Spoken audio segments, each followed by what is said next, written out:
The U.S. has for the first time acknowledged that its ongoing airstrike campaign does not follow the military's previous rules on minimizing civilian casualties. National Security Council spokesperson Caitlin Hayden said that the strikes target areas of active hostilities, meaning that the so-called near-certainty standard on protecting civilians doesn't apply in this case. To discuss this more, I'm joined by Derek Monroe from Foreign Policy in Focus. Good to have you with us again on RT International. Hi. The White House saying that the same strict standards that it applies to its current airstrikes, drone strikes, things like that, are not going to be applied in the case of ISIS in Syria and Iraq. Why do you think that's the case? Well, I think that the degree of outcry that is coming up from the deaths of the civilians, specifically in the areas where original Nusra Front was from time to time aligned with FSA, the so-called freedom fighters in Syria. And now there's a big outcry over there because of over the civilians being killed, including women and children. So White House is being very proactive to sort of cover all the fronts as far as a response to the attacks and criticism from not only from the region but also from the West. Because at the end of the day, you see a lot of hypocrisies taking place. And there's no such thing as a precision strike or surgical strike. There are always going to be human victims of any kind of situation, any kind of circumstance whatsoever, and the degree of our previous efforts to quote-unquote reduce our collateral damage is obviously not working. So this is going to be something that it's going to be going forward, and the White House is basically wants to buy itself some alibi or some time for the future strikes. Now, the U.S. intelligence admits that it underestimated the initial threat of the scale of ISIS. At this point, does it seem, though, that the intelligence has caught up to the point that airstrikes and further action against ISIS can be effective, or are there still gaps in intelligence that might lead to the necessity for the possibility of mistakes, rather?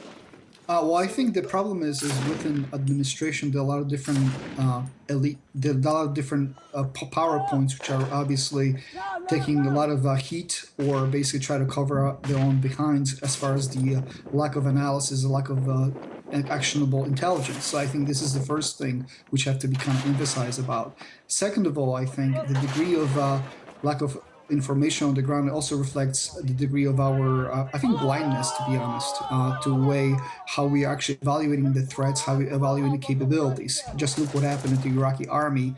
There were the $25 billion and up were spent, and there was supposed to be a viable fighting force, and how quickly that disappeared.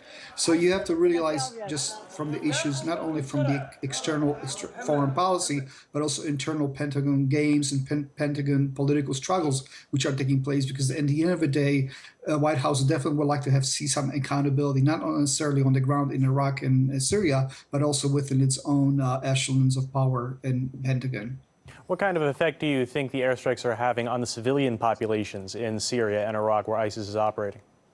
Well, it is a double-edged sword because there's no denying that attacks were widely accepted and also welcomed by people who are suffering under IS rule in Syria and northern Iraq. So there's definitely some positive movement as far as the people getting galvanized, getting at least emotional and material support for fighting against IS. However, you know, it cannot be underestimated also the degree of harm that is really being done to people who are being innocently killed. So I think there's really a rather tragic double-edged sword which is taking place right now. And you really cannot speak for the victims' families and victims. Just the best you can do is just offer them sympathy, because at the end of the day, there are a lot of innocent people going to be actually getting hurt one way or the other. So there's really, I think, no good solution here.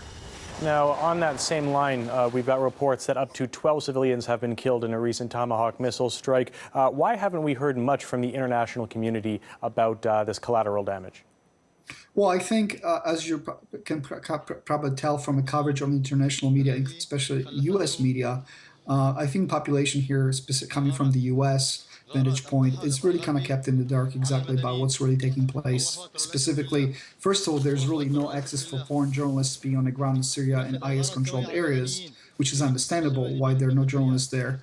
And second of all, I think there's also the degree of kind of everybody falling into line behind the White House, specifically with their policy to to basic fight against terrorism in Syria and northern Iraq. So I think there are just a lot of different agendas which are being played here, and there's very little reference, I think, as far as the getting the real actionable information on the ground at this point. So I think that's something that it's, I would say, perfect storm of different circumstances which kind of comes in together. That's why we're really not getting really good information out of Syria right now.